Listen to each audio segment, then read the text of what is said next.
meu nome é Vinícius de Oliveira, eu sou acadêmico de Medicina da Universidade Estadual de Feira de Santana e sou membro da Liga Acadêmica de Neurologia e Psiquiatria, a LANEP, que está produzindo esse evento. Essa vai ser a terceira aula das 5 aulas gravadas que vocês terão acesso, né, desde o período antes de o evento propriamente ocorrer. E essa aula é complementar as outras 4 que vão estar gravadas. E essas 5 aulas gravadas como um todo são importantes para vocês prepararem um conhecimento teórico prévio para que a gente tenha um melhor desenvolvimento durante as aulas ao vivo que vão acontecer nos dias do evento. Deixando claro que as ideias, argumentos e opiniões aqui apresentadas são de minha responsabilidade e que eu não tenho nenhum conflito de interesse a declarar. Os objetivos dessa aula são, então, conhecer as principais estruturas anatômicas do diencéfalo e do telencéfalo, reconhecer essas estruturas nos exames de imagem e preparar uma base para o entendimento da neuroradiologia patológica. Então, se a gente lembrar de sistema nervoso, vou até ligar aqui o meu apontador. Sistema nervoso, a gente consegue dividir ele em 2 grandes partes: sistema nervoso central e o sistema nervoso periférico. O periférico, a gente consegue identificar 3 estruturas pelo menos: os nervos, os gânglios e as terminações nervosas. E os nervos a gente ainda consegue dividir eles em cranianos e espinhais. O sistema nervoso central, por sua vez, a gente consegue dividir ele em encéfalo e medula espinhal. No encéfalo, a gente tem pelo menos 3 grandes estruturas anatômicas e funcionalmente diferentes, que são o cérebro, o cerebelo e o tronco encefálico. O tronco encefálico por si, então a gente ainda consegue dividir ele em 3 outras estruturas que seriam o mesencéfalo, a ponte e o bulbo. Hoje a gente vai se ater aqui ao cérebro, né, que vai ser a porção mais desenvolvida e mais importante também do encéfalo e que preenche até 80% da cavidade craniana.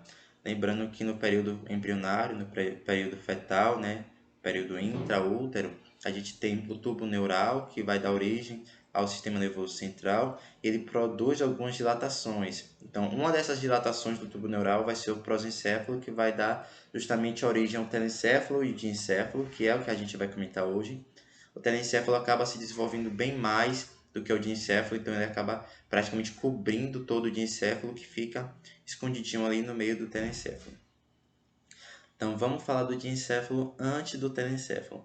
O diencéfalo ele vai ser formado aí pelo tálamo, pelo epitálamo, subtálamo e hipotálamo. Porém, todas essas estruturas elas fazem uma relação anatômica muito importante com o terceiro ventrículo. Então fica mais didático se a gente entender primeiro o que é esse terceiro ventrículo. Ele é essa cavidade no centro do diencéfalo, né, em forma de fenda estreita, e que vai se comunicar com os ventrículos laterais através dos forames interventriculares. Então, um forame interventricular conectando com o ventrículo lateral e outro forame interventricular conectando com outro ventrículo lateral, aqui o terceiro ventrículo. E se conecta também com o quarto ventrículo através do aqueduto cerebral, ou também chamado de aqueduto do mesencéfalo, porque esse aqueduto passa por dentro do mesencéfalo. Então aqui seria mais ou menos a cavidade do terceiro ventrículo. Vamos dar um zoom para a gente entender melhor essas estruturas. Então, essa aqui seria a cavidade do terceiro ventrículo. A gente tem uma estrutura aqui importante que seria o sulco hipotalâmico, né, nessa região médio superior dessa cavidade. Sulco hipotalâmico por quê? Porque ele vai demarcar, a partir daqui para cima, as paredes do terceiro ventrículo vão ser compostas pelo tálamo. Então está aqui marcado em T, isso aqui tudo atrás é o tálamo.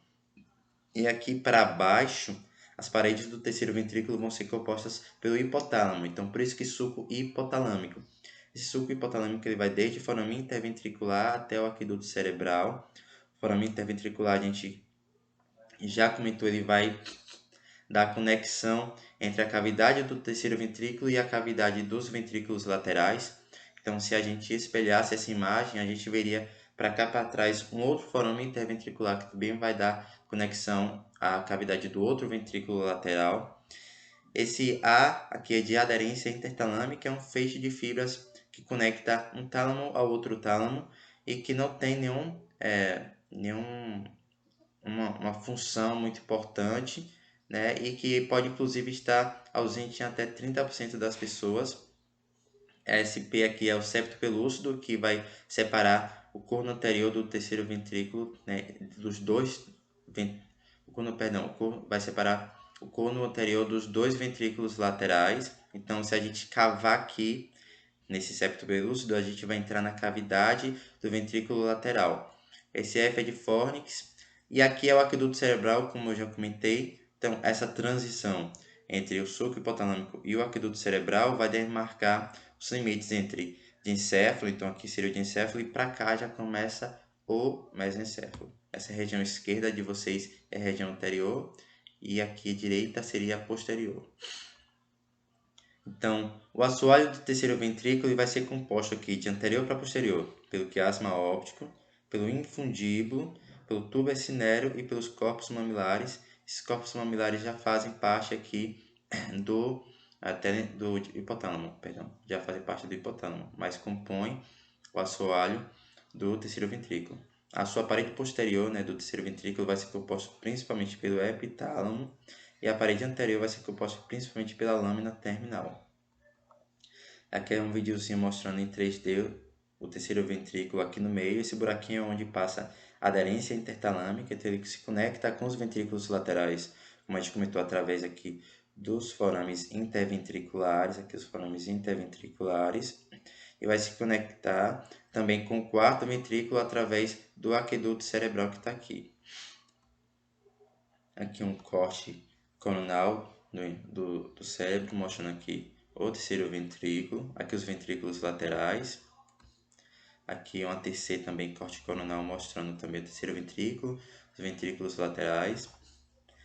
Esse aqui é um corte axial de uma ressonância magnética. A gente consegue ver aqui o terceiro ventrículo. Essa imagem é bem interessante porque a gente consegue, além de ver, né, isso aqui que são a cavidade dos ventrículos laterais, a gente consegue ver aqui bem fininho, tá vendo os forames interventriculares, então que estão comunicando a cavidade do terceiro ventrículo às cavidades dos ventrículos laterais.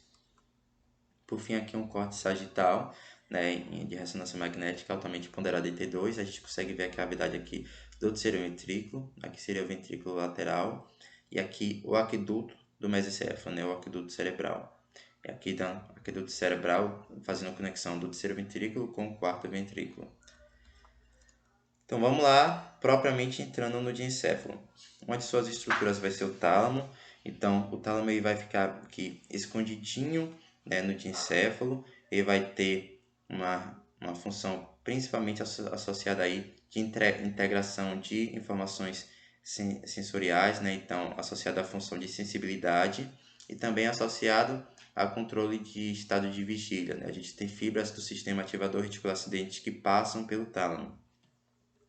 Então, aqui é um corte só para mostrar propositalmente os núcleos intralaminares do tálamo, mas obviamente essa parte é colada com essa, né? Então a gente tem no tálamo duas eminências grandes e importantes que são a eminência anterior e a eminência posterior, também chamada de pulvinar do tálamo, e esse pulvinar do tálamo ele vai se projetar sobre o cono geniculado lateral e o cono geniculado medial, e aqui é uma vista posterior que a gente consegue ver o pulvinar do tálamo e o corpo geniculado lateral e o corpo geniculado medial.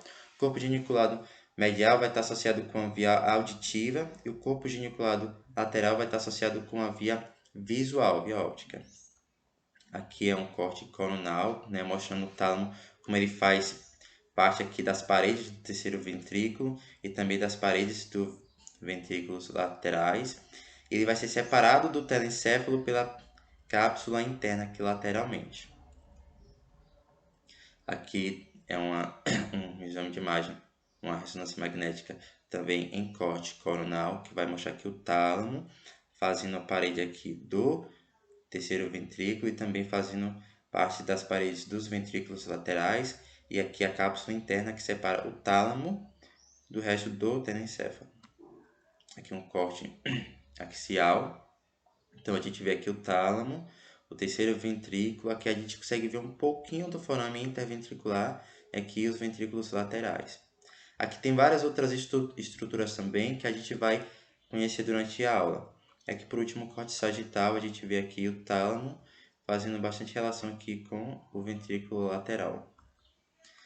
O epitálamo é essa região posterior que forma, né, a parede posterior do terceiro ventrículo. Ele vai ser composto principalmente pela glândula pineal, né, a glândula pineal que está associada aí com função, né, associada ao ciclo de sono e vigília. Essa glândula pineal, ela vai ser presa anteriormente por dois feixes de fibras, então a comissura posterior e a comissura das abênulas. Essa comissura posterior, ela vai ligar a pineal, então, ao teto do mesocéfalo. E aqui a gente consegue ver numa vista posterior a glândula pineal. Então, aqui a gente está vendo de forma lateral, então através da linha mediana, no corte sagital, a glândula pineal. E aqui a gente está vendo de uma forma posterior, né, de uma visão posterior, a glândula pineal aqui. Aqui é um corte axial mostrando aqui, ó, a glândula pineal. Aqui a gente consegue ver um restinho, né, da cavidade de ventrículo lateral, também aqui um restinho de cavidade de terceiro ventrículo que quase já não dá para ver porque já está praticamente na junção aqui, formando o aqueduto cerebral. E por isso que a gente vê bem pouquinho, mas a glândula pineal está aqui atrás. Subtálamo. Então, subtálamo tem função principalmente motora. Ele está mais ou menos aqui, né? Tem dos dois lados, então é bilateral. Então, marquei aqui para a gente conseguir comparar com o outro lado. Ele vai ser mais facilmente observado em cortes frontais do cérebro. Ele vai ficar nessa transição entre o diencéfalo e o mesocéfalo. Então, ele fica logo abaixo do tálamo. Então, aqui está o tálamo. Ele fica bem aqui abaixo do tálamo, limitado lateralmente pela cápsula interna, que está aqui, e medialmente pelo hipotálamo. Por fim, né, não menos importante, o hipotálamo, né? Então, o hipotálamo seria essa estrutura aqui. O hipotálamo, ele tem uma atividade relacionada aí com o controle da atividade visceral, né, com função principalmente de controlar e regular o sistema nervoso autônomo e as glândulas endócrinas. Também é um grande responsável pela homeostase corporal. Ele vai ser formado principalmente pelas seguintes estruturas: os corpos mamilares, o tubo cinéreo, o infundíbulo, que vai se prender superiormente e continuar com o tubo cinéreo e vai continuar inferiormente com a neurohipófise, e o quiasma óptico, que recebe as fibras dos nervos ópticos que cruzam parcialmente e vão continuar depois como trato óptico em direção ao corpo geniculado lateral, que a gente comentou que fica lá na região posterior, né, próximo ali ao pulvinar do tálamo. Então, aqui é um videozinho a gente identificando algumas estruturas. Tálamo, o hipotálamo. Aqui já começa o mesocéfalo, o aqueduto cerebral está aqui, esse buraquinho, essa fenda. Aqui é o corpo caloso que a gente vai conhecer também nessa aula, o fórnix. E por fim aqui é a cavidade do ventrículo lateral. Então aqui fica o tálamo e o hipotálamo para a gente relembrar. Agora vamos entrar, né, finalmente no telencéfalo. Então o telencéfalo ele vai ser formado aí, principalmente pelos dois hemisférios cerebrais e também pela lâmina terminal, que vai estar localizada ali na parede anterior do terceiro ventrículo, como a gente falou. Então, os dois hemisférios cerebrais vão ser unidos aqui pelo corpo caloso, esse feixe de fibras longitudinais que a gente vai comentar, e que vai unir os dois hemisférios cerebrais. E esses hemisférios cerebrais eles vão possuir 5 lobos. Então, lobo frontal, parietal, temporal e occipital. E a gente também tem o lobo insular, mas que não está mostrado nessa figura, mas que a gente ainda vai entender. Eles vão possuir essas duas cavidades que são os ventrículos laterais, que a gente também vai ver um pouquinho mais deles. Então, a superfície cerebral ela possui depressões que formam sulcos e esses sulcos delimitam os giros. Alguns sulcos não têm importância funcional, né? Delimitação de função e importância clínica nenhuma, mas vários desses sulcos vão ter sim importância clínica e de divisão anatômica de regiões importantes, né? Então a gente vai falar de dois principais sulcos aqui. A gente vai ter o sulco central, né, que é esse aqui. Esse sulco central ele vai separar o lobo frontal do lobo parietal, e a gente vai ter o sulco lateral, também chamado de fissura lateral ou fissura de Sylvius, que vai separar o lobo frontal e parietal do lobo temporal que fica mais abaixo. O lobo occipital, nessa face dorsolateral, né, só para lembrar aqui para vocês que os hemisférios eles vão ter uma face dorsolateral, uma face medial, uma face inferior, né, então a gente vai falar de cada uma dessas faces. Então na face dorsolateral, para vocês verem aqui, ó, esse aqui seria o lobo occipital. O lobo occipital ele não tem uma divisão muito específica, muito visível aqui na face dorsolateral. Então a divisão dele vai ser um pouco arbitrária. Como é que a gente vai fazer? A gente pega esse pontinho aqui, essa incisura que seria o finalzinho do sulco parieto occipital, que vai estar na linha média. Então deixa eu botar aqui só para vocês. Esse aqui na linha média não, na face medial. Aqui a face medial, esse sulco é o sulco parieto occipital. Então ele termina aqui a pontinha dele. E aqui embaixo a gente tem a incisura pré-occipital. Então a gente traça uma linha imaginária entre a incisura pré-occipital até essa pontinha do sulco parieto occipital. Então a gente traça essa linha imaginária e consegue dividir então o lobo occipital dos lobos temporal e parietal.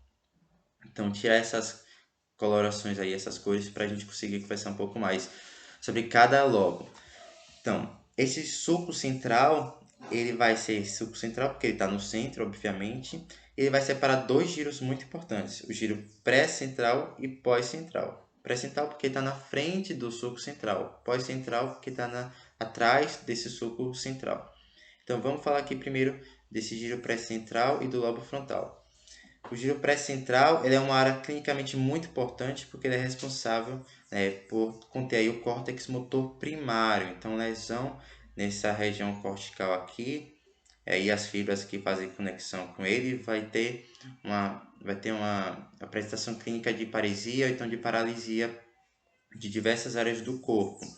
Aqui na face dorsolateral do lobo frontal a gente vai ter mais dois importantes sulcos além desse sulco pré-central. Sulco pré-central porque está na frente do giro pré-central. Então a gente tem além desse sulco pré-central outros dois sulcos muito importantes que são o sulco frontal superior porque está em cima e o sulco frontal inferior porque está embaixo. O sulco frontal superior ele vai delimitar aqui o giro frontal superior porque está em cima, né? Então frontal superior.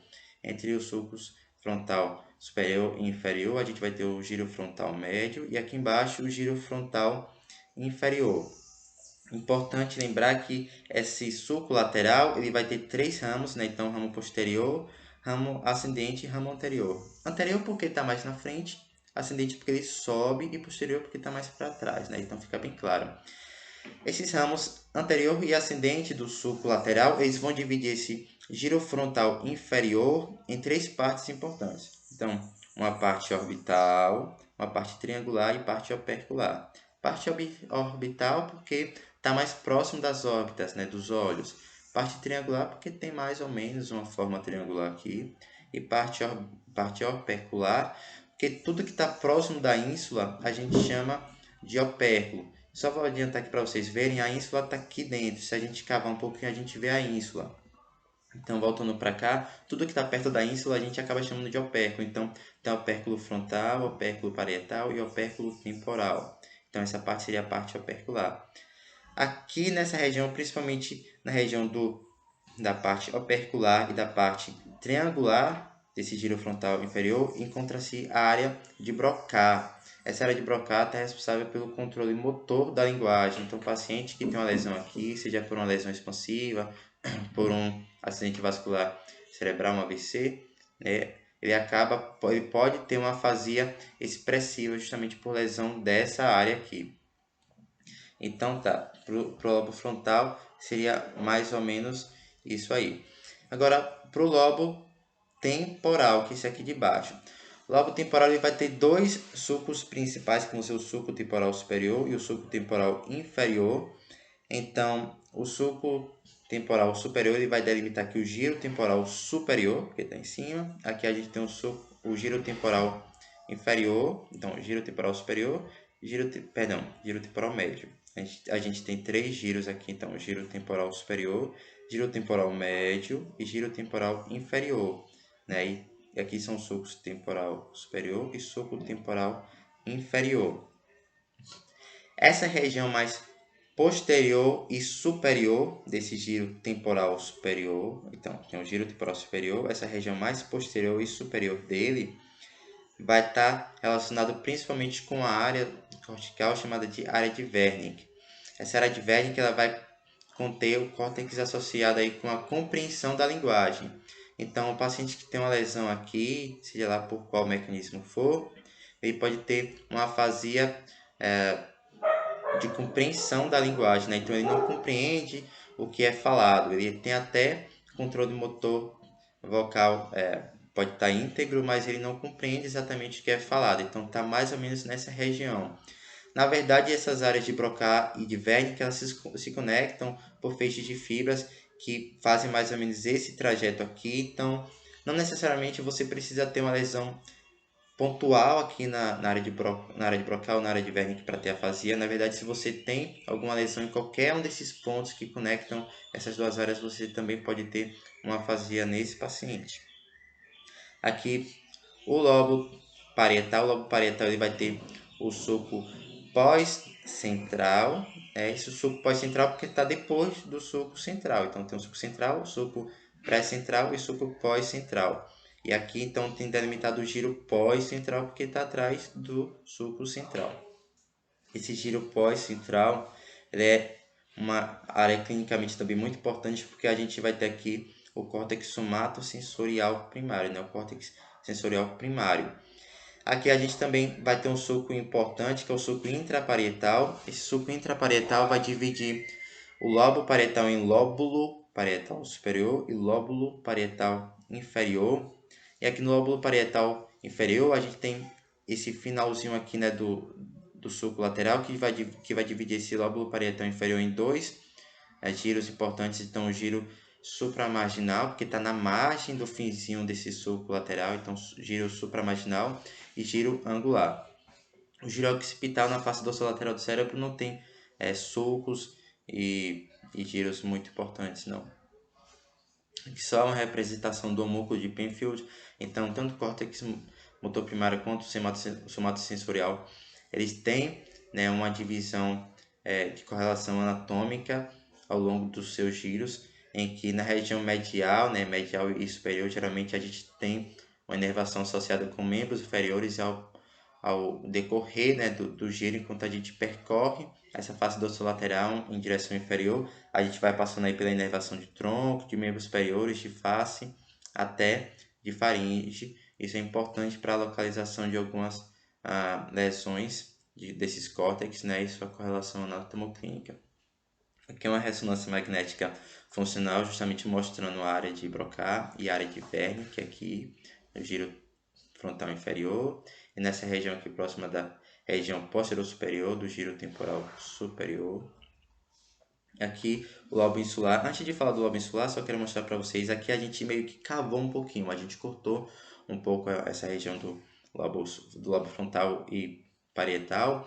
Aqui a gente mostra a superfície superior do lobo temporal e a gente tem uns giros curtos aqui nessa região superior do lobo temporal, que seriam os giros temporais transversos. E o mais anterior dele é o giro temporal transverso anterior, que também é chamado de giro de Haskell. É aqui onde fica o córtex associado à audição, né? Existem estudos que mostram que músicos experientes e pessoas com ouvido absoluto, eles possuem esse giro de temporal anterior muito mais volumoso, muito mais bem desenvolvido do que a maioria da população em geral. E uma lesão nesse córtex aqui pode causar amusia no paciente. Então aqui é o lobo insular, ele cresce muito pouco durante o desenvolvimento, então os outros lobos acabam crescendo muito mais que ele, cobrem ele, ele fica meio que escondido mesmo. A ínsula ela vai ter dois sulcos principais, que vão ser o sulco circular da ínsula e o sulco central da ínsula, e tem giros curtos e giro longo da ínsula. Ela está mais associada aí com função de integração de diversas informações sensoriais e também com associação aí com função de linguagem. E aqui a face medial. Na face medial a gente vê esse corpo caloso. O corpo caloso ele conecta os dois hemisférios, então conectam um hemisfério ao outro, né? Vai ser formado aí por fibras perdão, vai ser formado por fibras mielínicas que cruzam esse plano mediano para conectar esses dois hemisférios. Vai ser formado de posterior para anterior pelo esplênio do corpo caloso, tronco do corpo caloso, joelho do corpo caloso e rosto do corpo caloso. Aqui a gente tem um fórnix, né, que também é formado por fibras, no caso fibras fibras de projeção, perdão. Esse fórnix são duas estruturas bilaterais. A gente está vendo um aqui, mas tem uma desse outro lado, se a gente espelhasse a imagem. Esses dois fórnix, eles são separados na sua região anterior e posterior, mas são juntas, né, são unidas na região mais mediana, né, pelo corpo do fórnix. A sua parte anterior vai ser a coluna do fórnix, que vai em direção aos corpos mamilares do hipotálamo. E esse corpo mamilar vai se conectar ao tálamo ipsilateral pelo fascículo mamilo-talâmico. E a região posterior vai ser chamada de perna do fórnix, né, que ela se curva em direção inferior, depois anterior em direção ao polo temporal. Ela vai adentrar, vai atravessar a cavidade do corno inferior do ventrículo lateral e se conectar ao hipocampo. E agora vamos falar de alguns sulcos que estão aqui presentes. Então, a gente tem a gente tem aqui no lobo temporal. Vamos começar pelo lobo temporal. O lobo temporal a gente consegue ver ele muito melhor aqui do que aqui, ó. Concordam? Deixa eu botar aqui só para vocês verem. Aqui a gente praticamente não tem divisão nenhuma do lobo temporal, do lobo occipital, perdão. Mas aqui a gente consegue ver o lobo occipital muito melhor. Então ele vai ter dois sulcos mais importantes, que é o sulco parieto-occipital, parieto porque divide o lobo parietal do occipital, e o sulco calcarino, que vão delimitar o cúneus, que é esse grande giro em forma de cunha, né, em forma triangular. Aqui nos lábios do sulco calcarino a gente tem córtex visual, essa área é importante. Então esse lobo occipital está praticamente todo de forma direta ou indireta relacionado com a via auditiva. Com a via auditiva, não, perdão, com a via visual, com a função visual. Os lobos frontal e temporal, a gente tem dois sulcos que passam de frontal para temporal. Então o sulco do corpo caloso, né, que vai contornar o corpo caloso e continua aqui mais embaixo como sulco do hipocampo. E a gente tem o sulco do cíngulo, porque esse giro aqui é o giro do cíngulo. Giro do cíngulo porque ele meio que faz um círculo ao redor do corpo caloso. Então o sulco do cíngulo vai contornar o giro do cíngulo. E aí, esse sulco do cíngulo ele vai ter um ramo marginal e um ramo que vai dar o sulco subparietal.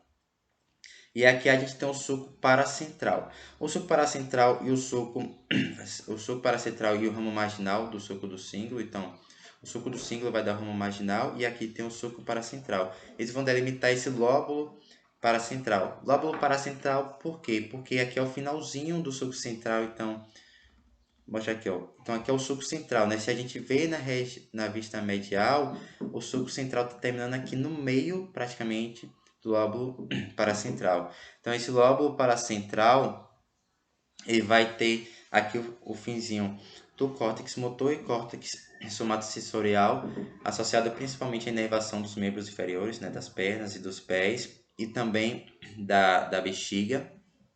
Então, o controle motor da bexiga urinária.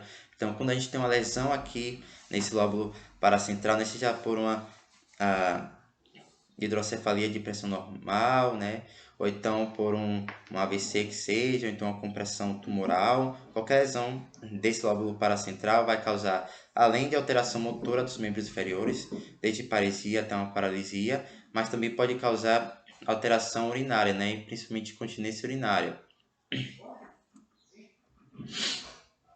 Só para mostrar aqui que essa região abaixo do rosto do corpo caloso é a área septal. Essa área septal é uma importante área de prazer do cérebro. E aqui finalmente a face inferior do telencéfalo. Então, na face inferior, falando rapidamente do lobo temporal, o lobo temporal a gente vai ter três principais sulcos aqui. Então, se a gente volta naquela imagem, a gente lembra que aqui tem o giro temporal superior, médio e inferior. Então esse giro temporal inferior ele vai terminar aqui. Aqui ainda é o giro temporal inferior. Aqui a gente tem o sulco occipitotemporal e aqui a gente tem o sulco colateral. Aqui vai ser o giro occipitotemporal lateral e giro occipitotemporal medial. Fica fácil da gente entender porque é occipitotemporal, porque occipito porque está vindo perto do lobo occipital e está no lobo temporal. Então, occipitotemporal medial porque está mais medial e occipitotemporal lateral porque está mais lateral. Esse giro occipitotemporal medial, mais anteriormente, ele é chamado de giro parahipocampal. Por quê? Porque está aqui perto do hipocampo. Então, é chamado de giro parahipocampal e está perto também do sulco do hipocampo. E aqui mais anteriormente, ele vai se curvar sobre o hipocampo para formar o uncus. O uncus é uma estrutura importante na clínica porque em algumas lesões de massa, né, e hemorragias intracranianas, algumas lesões expansivas, seja lá por edema associado a um tumor, ou até mesmo um AVE isquêmico, esse uncus ele pode herniar, né, para dentro, para a região infratentorial, acabar comprimindo o terceiro nervo craniano, mesencéfalo, pode causar coma também. E essa região anterior aqui do giro parahipocampal é a área entorrinal. Por que área entorrinal? Porque está perto aqui do sulco renal, então a gente chama de área entorrinal. Essa área entorrinal é uma área muito importante para a memória e é uma das primeiras áreas a serem lesadas e degeneradas na doença de Alzheimer. E aqui a face inferior do lobo frontal, a gente vai ter só umas coisinhas para comentar. Então a gente tem um sulco olfatório que acomoda o trato olfatório, que a gente já conhece. E esse sulco olfatório ele delimita também o giro reto. Giro reto porque ele é basicamente retilíneo aqui, né? E aqui a gente tem mais laterais alguns sulcos menos importantes, que são sulcos e giros orbitais, ou orbitários. E aqui os ventrículos laterais, para a gente complementar com aquela parte de ventrículo, do terceiro ventrículo, para a gente lembrar que eles vão se conectar com o terceiro ventrículo através dos forames interventriculares. Cada ventrículo lateral estão em número par, então cada ventrículo lateral vai ter uma parte anterior chamada de corno anterior, uma parte central chamada de parte central do ventrículo lateral, e aqui a gente vai ter uma região mais posterior, essa parte central, ela se prolonga até uma região mais dilatada. Essa região dilatada é chamada de átrio ventricular ou trígono colateral. Por quê? Porque ela vai se bifurcar aqui em corno posterior e corno inferior. Então, vamos recapitular. Corno anterior, parte central, corno posterior e corno inferior, né? Nessa bifurcação aqui do átrio ventricular. Tá aqui o corno posterior, que entra no lobo occipital, o corno inferior, que entra no lobo temporal, e os cornos anteriores, que entram nos lobos frontais. Aqui só para a gente olhar novamente, né, como eles se conectam com o terceiro ventrículo através do forame interventricular, né? Então, corno anterior, a parte central, corno inferior, corno posterior, e aqui seria o átrio ventricular ou trígono colateral. Aqui é uma vista, né, através de um plano coronal dos ventrículos laterais. Então aqui a gente tem os cornos frontais, aqui dos ventrículos laterais. Aqui é só uma vista axial, a gente consegue ver algumas estruturas importantes. Então o fórnix, que a gente comentou, né, que vai ter a coluna do fórnix e a perna do fórnix. Essa perna do fórnix, ela vai se conectar aqui diretamente com o hipocampo, como a gente já comentou. E vamos para os gânglios da base. Os gânglios da base, ou também chamado de núcleos da base, são aglomerados de neurônios, são uma região de substância cinzenta, né, de corpos celulares que a gente tem na porção basal do cérebro, e que do ponto de vista anatômico, a gente vai ter quais gânglios da base, núcleos da base. A gente vai ter núcleo caudado, o putamen, que é esse lateral, o globo pálido, o claustrum, que é esse aqui, corpo amidaloide, que está bem aqui, e o núcleo accumbens, que a gente vai ver nessa imagem aqui. Alguns autores consideram também alguns núcleos do mesencéfalo como fazendo parte dos gânglios da base por conta de aspecto funcional, mas considerando em aspecto anatômico, né, de localização, esses são os gânglios da base. Então a gente tem um núcleo caudado, que é muito importante, ele vai fazer relação praticamente com todo o ventrículo lateral, exceto o corno posterior. Então ele vai ter a cabeça do núcleo caudado, tem o corpo e a cauda, fica bem fácil. O núcleo caudado está associado também com função motora, né? Na sua extremidade da cauda a gente vai ter o corpo amidalóide, né? O corpo amidalóide está muito associado aí com emoção, principalmente medo, né? Então muito associado, por exemplo, com transtorno de ansiedade generalizada. Ele se conecta aqui com o putame, então o putame está aqui, ele vai se conectar com o putame, né? E aí juntos são chamados de corpo estriado. A gente tem uma doença muito comum, né? Muito conhecida, na verdade, que é a doença de Huntington, em que a gente tem atrofia dos núcleos caudados e por ter atrofia dos núcleos caudados, a gente acaba tendo a dilatação dos ventrículos, porque os núcleos caudados eles formam as paredes dos ventrículos laterais. A gente tem o núcleo lentiforme. O que é o núcleo lentiforme? É esse núcleo aqui que ele vai ser formado por dois núcleos principais, então o putamen e o globo pálido. O putamen ele fica lateral e ele é muito maior do que o globo pálido. O globo pálido está aqui mais medial e ele é menor do que o putamen. Esse nome globo pálido por quê? Porque quando a gente pega secções não coradas do cérebro, a gente vê o globo pálido ele um pouquinho mais claro, com uma coloração um pouco mais clara, porque ele tem diversas fibras mielínicas que atravessam ele. Então, o putame vai ser separado do globo pálido pela lâmina medular medial e o globo pálido ele ainda consegue ser dividido em uma porção lateral e porção medial pela lâmina medular medial. E esses dois núcleos, né, da base eles vão ser separados aqui do claustro, né? Vão ser separados aqui do claustro pela cápsula externa e eles vão se conectar com a cabeça do núcleo caudado, como a gente já comentou, né? Sua principal função é função motora. E a gente tem aqui também o claustro, que também é o núcleo da base, né? Ele situa-se aqui entre esse núcleo lentiforme e o córtex da ínsula. Aqui é a ínsula que a gente mostrou que está escondidinha, então é separado no núcleo lentiforme pela cápsula externa e separado do córtex insular pela cápsula extrema. E a gente tem também o corpo amidalóide, como a gente já comentou, função relacionada com as emoções, principalmente o medo. E a gente tem o núcleo accumbens. O núcleo accumbens a gente vai conseguir ver nessa figura aqui. Ele fica muito aqui nessa região de junção entre a cabeça do núcleo caudado e o putamen. O núcleo accumbens ele tem principalmente uma função de prazer no cérebro. Então ele é responsável aí por integrar o circuito do prazer no cérebro. E aqui um corte axial que a gente consegue ver a cabeça do núcleo caudado ao terceiro ventrículo fazendo comunicação com os ventrículos laterais através do forame interventricular, tá vendo? Então a gente tem aqui a cabeça do núcleo caudado, aqui a gente tem mais ou menos o tálamo. Com o tempo a gente acostuma nosso olho para ver esses diferentes tons de cinza e com o conhecimento da anatomia a gente sabe mais ou menos onde encontrar o quê? Então a gente sabe que aqui a gente tem o tálamo que vai fazer as paredes do terceiro ventrículo. Aqui a gente tem o putamen. O putamen está vendo que ele é mais escurinho do que o globo pálido. O globo pálido está mais medial. Aqui a gente tem a cápsula interna, né, que vai ser dividida entre perna anterior e perna posterior. E aqui a gente tem o claustro, essa linha fininha aqui, tá vendo? Que tem dos dois lados.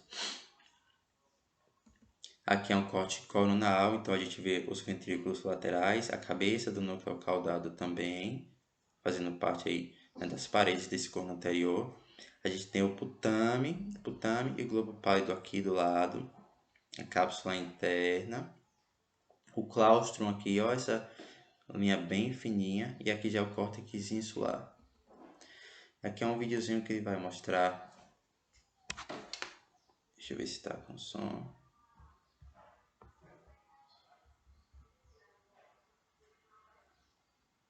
Ele não está com som não. Vamos botar aqui só para a gente conseguir comentar esse vídeo. Então ele vai mostrar os ventrículos laterais e também os gânglios da base, para a gente relembrar. Então ventrículo lateral que tem o corno anterior, corno inferior e o corno posterior, conectado aqui através do átrio ventricular, o trígono colateral. Esse ventrículo lateral se conecta com o terceiro ventrículo através do forame interventricular e com o quarto ventrículo através do aqueduto cerebral. Ele está mostrando todas essas estruturas. Ele vai mostrar agora o tálamo e os gânglios da base. Então, esse buraquinho onde vai ter a aderência intertalâmica vai passar aqui no meio. Então, aqui os tálamos fazendo a parede lateral de cada... fazendo a parede lateral do terceiro ventrículo, né? Na vista mais inferior.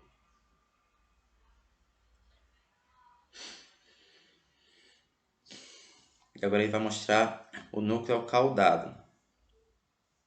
Núcleo caudado, né? Porque tem essa cauda. Então, os nomes são bem... ajudam bastante a gente entender. Então, a cabeça, corpo e cauda do núcleo caudado, né? Que fazem praticamente todo o assoalho do corno anterior e parte central do ventrículo lateral e fazem o teto do corno inferior desse ventrículo lateral.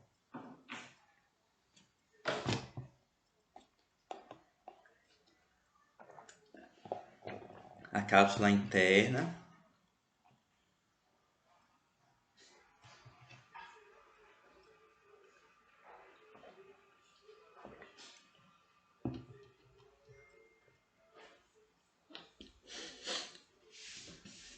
E ele vai mostrar por último aqui. Ele mostrou por último os núcleos lentiformes, né? O núcleo lentiforme formado pelo putame, aqui, putame e globo pálido.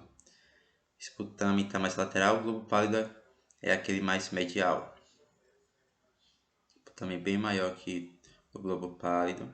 E esse putame e globo pálido são unidos, né? Por várias fibras, são unidos ao núcleo caudado.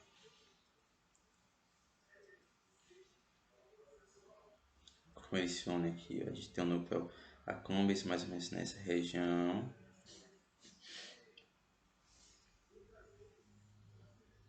E várias fibras que unem esses núcleos.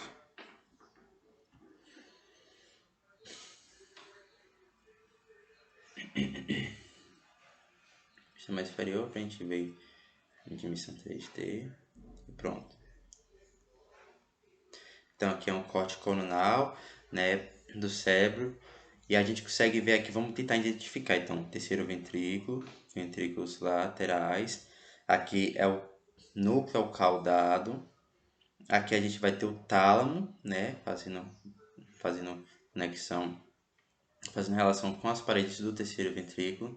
O subtálamo, que a gente já comentou. O hipotálamo fica mais ou menos aqui.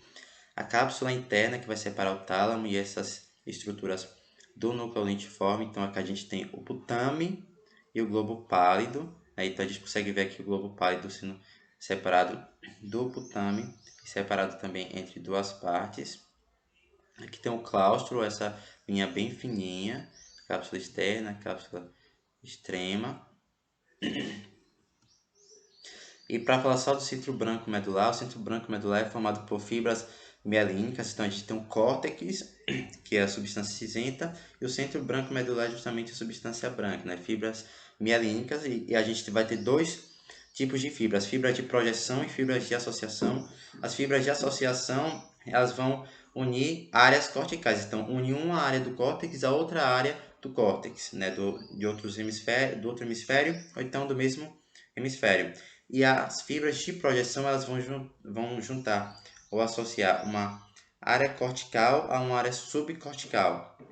Das fibras de associação, ou seja, que juntam uma área de córtex a outra área de córtex, a gente tem as que atravessam o plano mediano. Então, essas que atravessam o plano mediano, a linha mediana, vão ser chamadas de comissuras. Então, a gente tem três comissuras encefálicas importantes. Então, o corpo caloso, que a gente já comentou dele, a comissura anterior, e a gente também tem a comissura do fórnix, que ficaria mais ou menos aqui.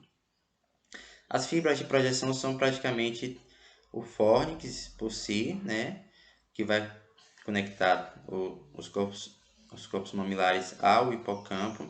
E a gente tem a cápsula interna, que essa cápsula interna ela vai praticamente conter a maioria das fibras que entram ou saem do encéfalo, do cérebro.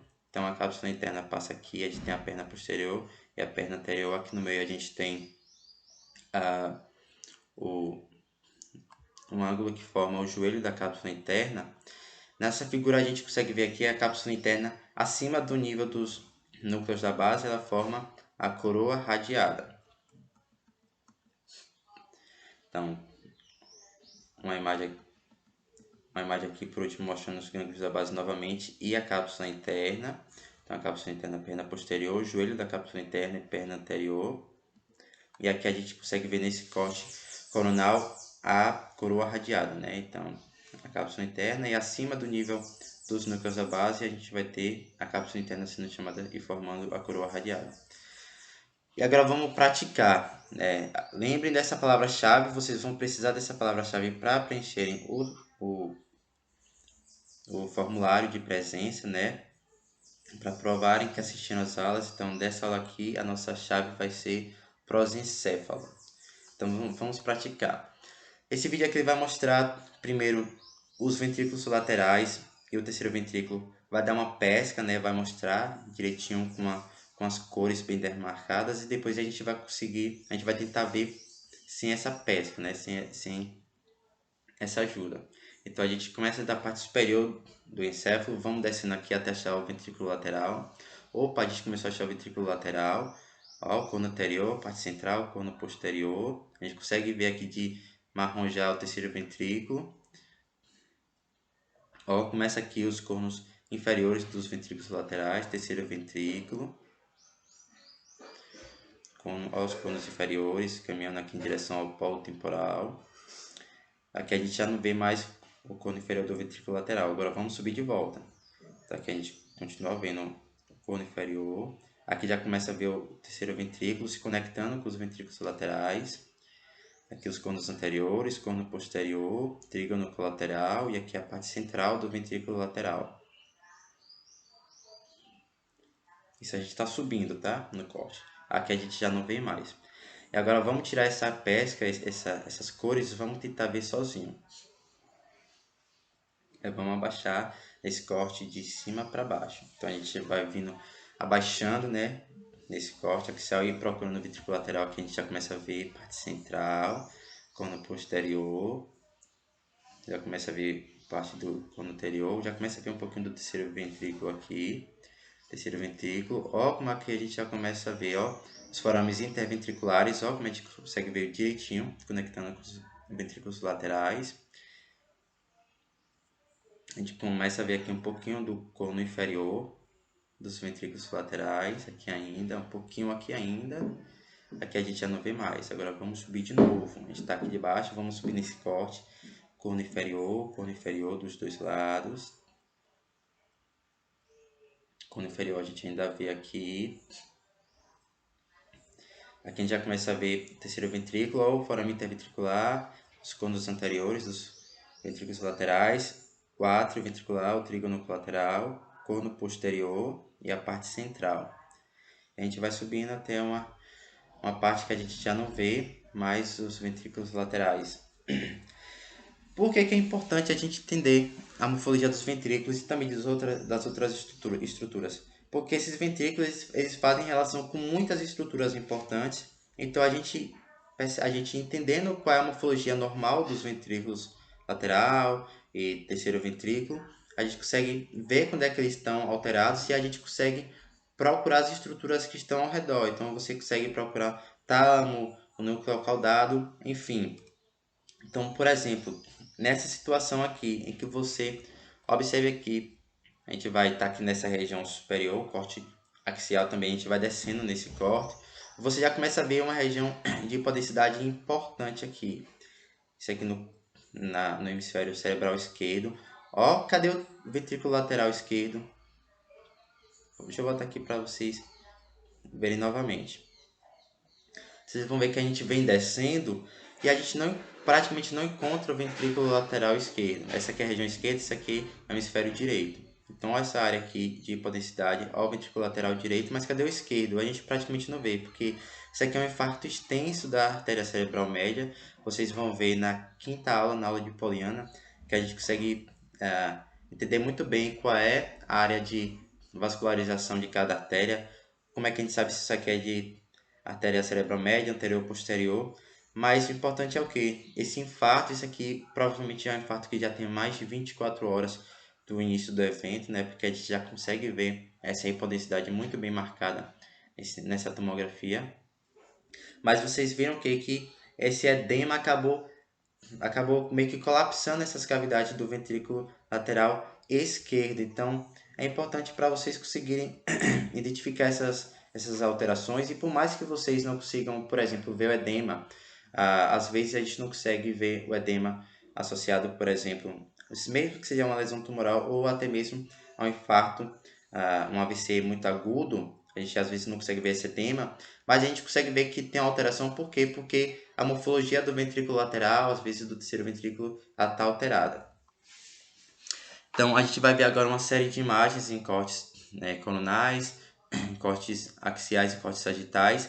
Mas antes eu trago aqui uma figura de um artigo, que ele é muito interessante porque ele ajuda a gente a encontrar algumas estruturas importantes, né, principalmente durante os cortes axiais, que é o que? Ele traz uma série aqui de sinais que a gente pode procurar num corte axial de ressonância magnética para tentar localizar estruturas importantes. Então, esse primeiro aqui seria o sinal do bigode. Algumas pessoas chamam sinal de bigode de Salvador Dalí, né? Porque ele faz como se fosse aqueles bigodinhos que sobem para cima aqui. O que é isso aqui? Esse sinal do bigode, ele é o finalzinho daquele ramo marginal do sulco do cíngulo, né? Então lembra do ramo marginal do sulco do cíngulo. E aqui ele vai de frente, ele encontra de frente o sulco central. Então, quando você tem esse sinal do bigodinho aqui, ó, ou então do parênteses, algumas pessoas chamam de parênteses. Eu acho que é mais, né, mais convincente chamar de sinal do parênteses. Deixa eu mostrar aqui essa imagem aqui. Então seria mais ou menos aqui. Nem sempre você vai ter uma simetria muito importante, né, entre os dois hemisférios. Às vezes um está mais para frente, mais para trás. Mas é mais ou menos o sinal do parênteses. Você vê o primeiro sulco longo na frente dele, é o sulco central. Então, voltando aqui, o sinal do parêntese, o primeiro sulco longo na frente dele vai ser o sulco central. Outra coisa, a questão do córtex, né, da substância cinzenta que rodeia esse sulco central. A região do córtex do sulco pré-central, geralmente ela tende a ser mais grossa, né, quando vista, né, mais espessa quando vista no exame de imagem, do que do sulco pós-central. Então você vê aqui que do sulco pós-central esse córtex é muito mais fininho do que no giro pré-central, é mais grosso, no giro pós-central é mais fininho. Existe o sinal do ômega também, que indica que esse aqui é muito provavelmente o sulco central. Então, a gente consegue ver aqui ó, o sinal do ômega formando essa barriguinha. E a gente consegue ver em diversos cortes de imagem. Então, por exemplo, aqui a gente consegue ver esse sinal da barriguinha aqui bem demonstrado.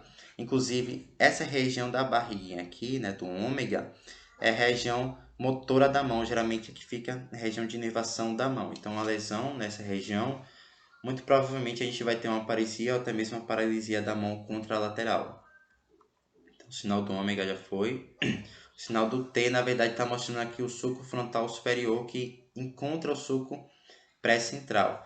Então, o sulco frontal superior é esse sulco paralelo à fissura mediana. Então, o sulco frontal superior é esse sulco paralelo à fissura mediana mais superior. Quando vocês verem na região mais superior do corte axial, um sulco longo, né, paralelo a essa fissura mediana, vai ser o sulco frontal superior. Lembra que ele vai dividir o giro frontal superior do giro frontal médio.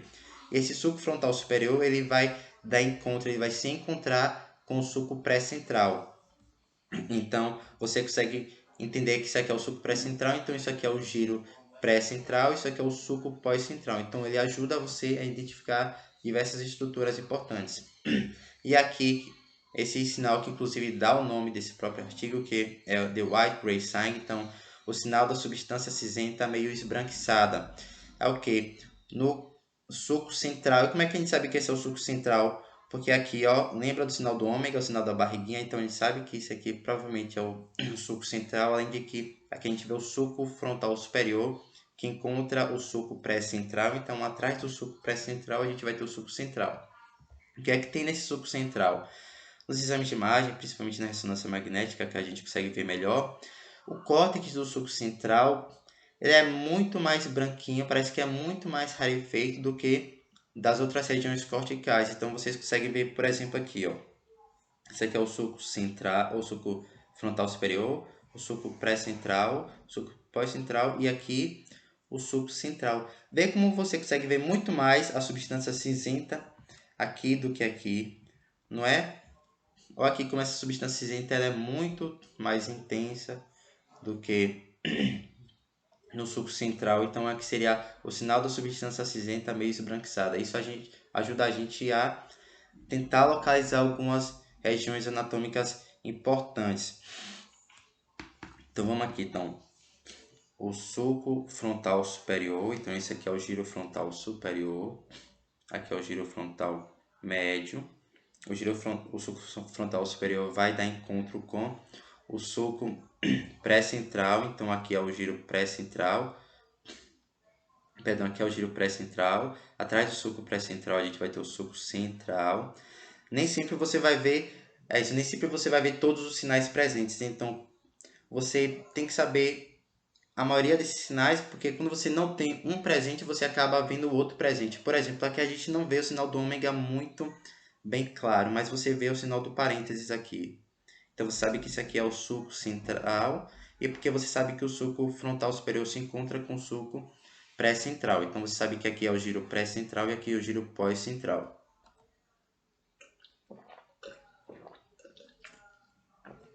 Aqui um corte um pouquinho mais abaixo, aqui a gente vê o sinal do ômega da barriguinha, aqui o sinal do parêntese, né? Não forma muito bem o parêntese, talvez isso aqui esteja marcialmente parecido com o bigode.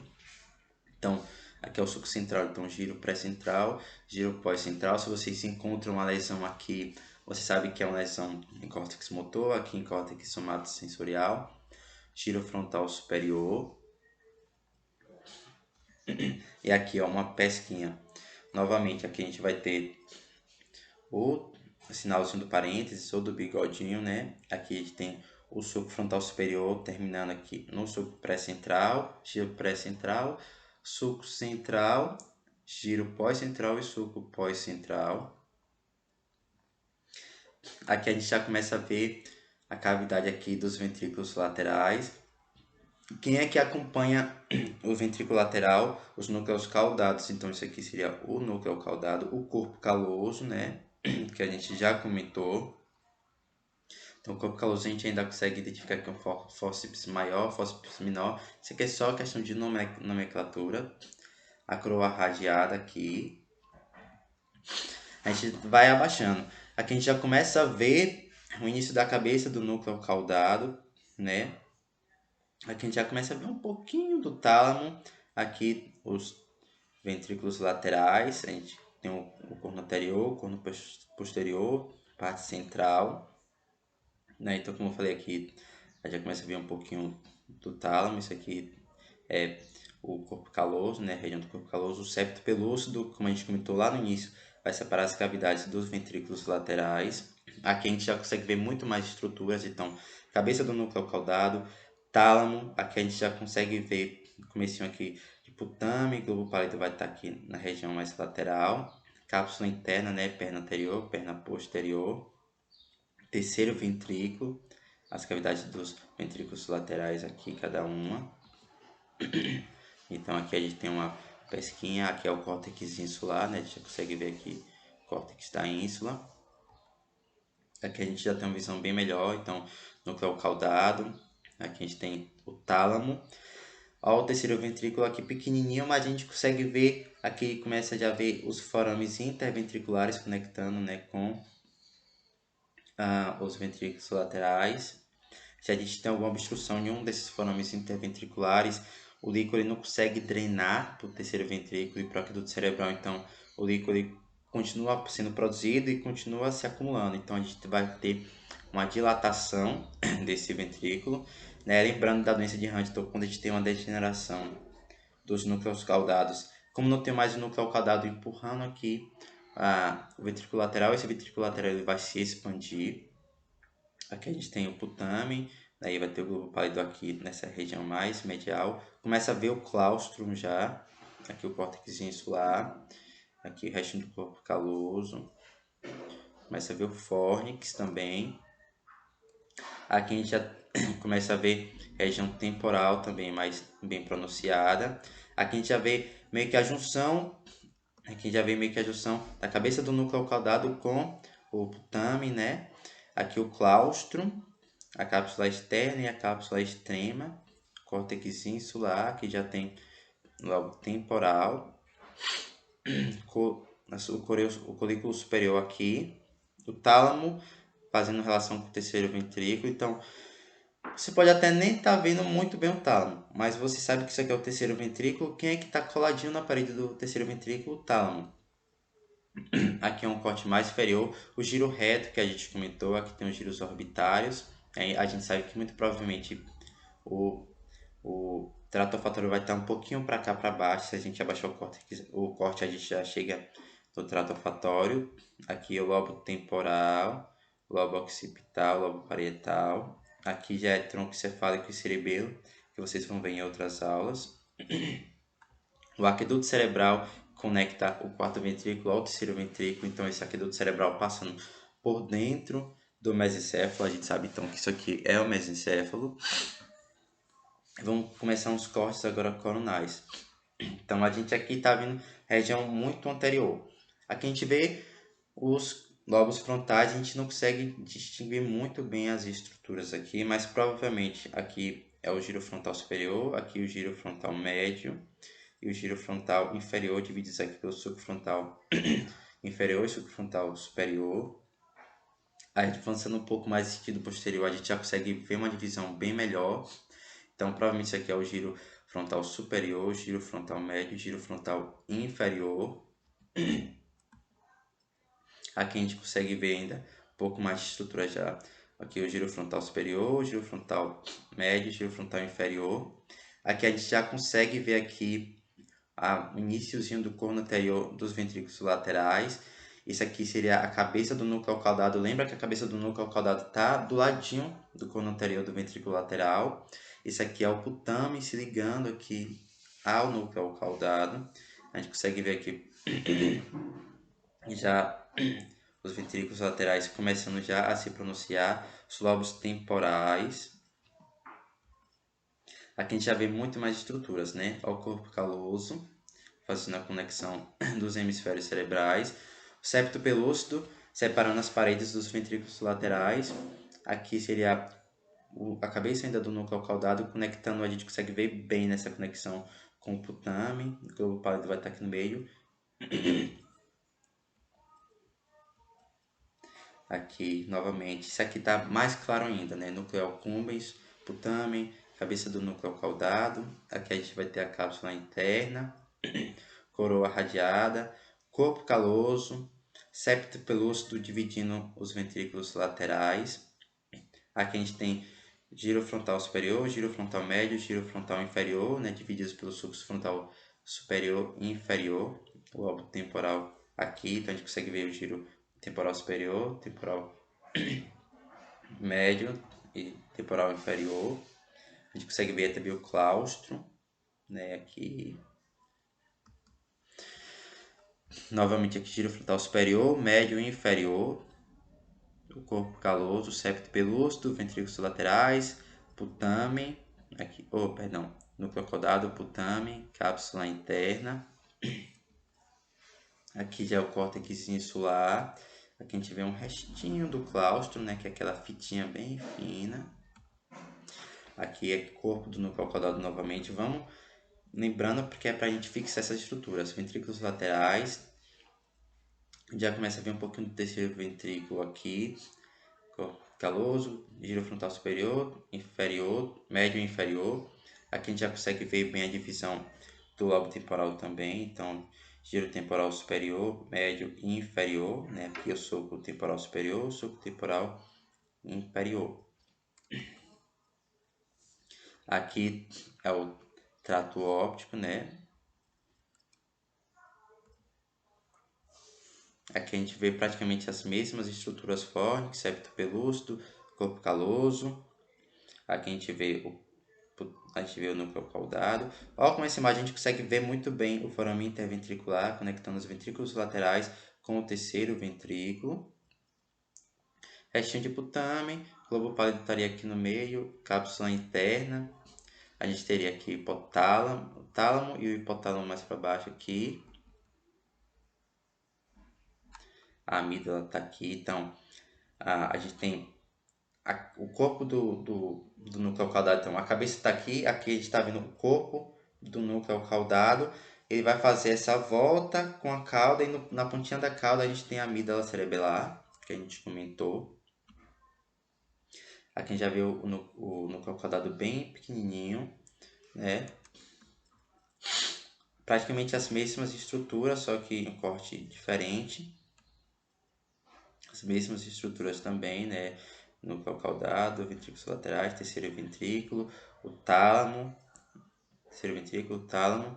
A gente vai ter aqui então o hipotálamo, o subtálamo mais ou menos aqui. Isso aqui já começa o mesencéfalo e o tronco cerebral, o hipocampo. Existem técnicas de imagem um pouco mais avançada, né, que fazem uma medida em escala da espessura disso aqui, né, desse hipocampo, dessa região hipocampal e parahipocampal. Isso aqui é o finalzinho do corno inferior do ventrículo lateral. Então, o ventrículo lateral ele vai fazer aquela curvinha, né, que dá o corno posterior, corno inferior. Aqui é o finalzinho do corno inferior, fazendo relação importante com o hipocampo. Então, quando o hipocampo degenera, ele fica afunilado, então o corno inferior do ventrículo lateral ele vai se dilatar. Então, existem exames de imagem para identificar aqui, né, a evolução de pacientes de Alzheimer. Então, quanto mais dilatação do corno inferior do ventrículo lateral e maior a degeneração aqui, então pior o prognóstico do paciente. Aqui, lobo insular. Aqui a gente consegue ver também o lobo temporal. A gente já consegue ver um pouquinho aqui o terceiro ventrículo bem fininho, os forames interventriculares ainda, tálamo, claustro, cápsula extrema, cápsula externa, um pouquinho da cápsula interna, os pedúnculos cerebrais. Aqui as mesmas estruturas, um corte um pouquinho mais para trás. E a gente começa agora a ver um corte sagital. A gente já vê aqui bem claramente o que? O sulco lateral, fissura lateral. Esse aqui é o giro temporal superior, giro temporal médio, giro temporal inferior. O sulco temporal superior, sulco temporal inferior. A gente vai ter aqui o lobo frontal, o lobo parietal, o sulco central e ali o sulco pré-central. Sulco central aqui, giro pré-central e giro pós-central. Se vocês verem uma lesão aqui, você sabe que provavelmente vai ter a consequência somatosensorial e aqui consequência motora. A área de Broca, então aqui é o sulco lateral com o ramo anterior, ramo ascendente. Né? Então isso aqui é mais ou menos a área de Broca e aqui a área de Wernicke. Um corte mais para dentro. Aqui a gente já começa a ver a ínsula, né? Corte insular. Aqui seriam aqueles giros temporais transversos. Então, o giro de Haskell está aqui, né? O giro temporal transverso anterior. Uma lesão aqui pode causar amusia no paciente. Corte mais anterior. E a gente vai começar a ver aqui já o putame. A gente já está se aproximando um pouco dos ventrículos laterais, né? Então, aqui já começa a ver o putame. Daqui a pouco a gente vê o tálamo também. Ainda. E aqui a gente já vê a coroa radiada, né, acima dos núcleos da base. Putame, que vai estar junto com o globo pálido. A gente já começa a ver aqui um pouquinho do ventrículo lateral para fazer aquela curvinha para dar o corno inferior. O hipocampo aqui, junto com o giro para hipocampal, que estaria aqui para baixo. Cerebelo vocês vão ter uma outra aula. A cápsula interna que está passando aqui dessa região mais branquinha. O núcleo caudado, se a gente vê o núcleo caudado, a gente sabe que se a gente entrar mais um pouquinho, a gente já vê os cornos anteriores dos ventrículos laterais. O ventrículo lateral aqui é mais ou menos a região próxima aí do átrio ventricular. Daqui a pouco a gente já vê o corno posterior também. Aqui a gente já começa a ver um pouquinho da região anterior do ventrículo lateral, o núcleo caudado se juntando com o putame, né? Aqui a gente já vê um giro frontal superior. Aqui seria mais ou menos a região do trígono colateral, né, atrioventricular. Núcleo caudado a gente vê ele quase que todinho aqui, putame, né? Núcleo accumbens juntando com o putame, a gente já começa a ver o tálamo aqui. Ó, o ventrículo lateral a gente já começa a ver um pouquinho mais, o tálamo. Ó, o tálamo como ele já vai se pronunciando bem mais. Núcleo caudado, corpo caloso, giro do cíngulo, no ramo supramarginal. Isso aqui seria o lóbulo paracentral. Então a lesão aqui vai causar o quê? Isso aqui está associado aqui ao finalzinho do giro pré-central e finalzinho do giro pós-central. Então a lesão aqui vai causar alteração motora e somatosensorial dos membros inferiores e também de controle motor da bexiga urinária. O corpo caloso muito mais bem definido aqui. O tálamo, a gente consegue ver aqui a cabeça do núcleo caudado, os ventrículos laterais. Corpo caloso ainda aqui, o fórnix, tálamo. Já começa a ver aqui um pouquinho a cavidade do terceiro ventrículo. Só um pouquinho antes da gente terminar, eu quero mostrar para vocês aqui, deixa eu ver se essa imagem aqui esteja melhor.